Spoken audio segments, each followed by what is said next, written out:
अस्सलाम वालेकुम नाजरीन और न्यूज़ के साथ मैं हूं अनीला किरण। खबर शामिल करते हैं। कराची में मूसी कॉलोनी शराब खाने पर रश, ट्रैफिक जाम, अवाम परेशान और हम ये उम्मीद लगाए हुए हैं कि इसराइल को शिकस्त देंगे।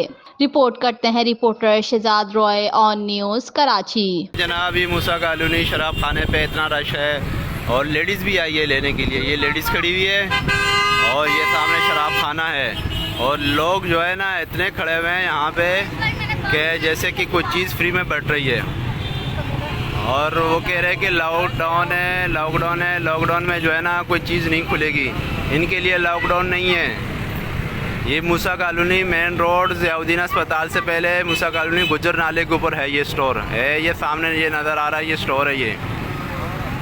लाइक करें, कमेंट करें, शेयर करें और बेल आइकन को प्रेस करना मत भूलें।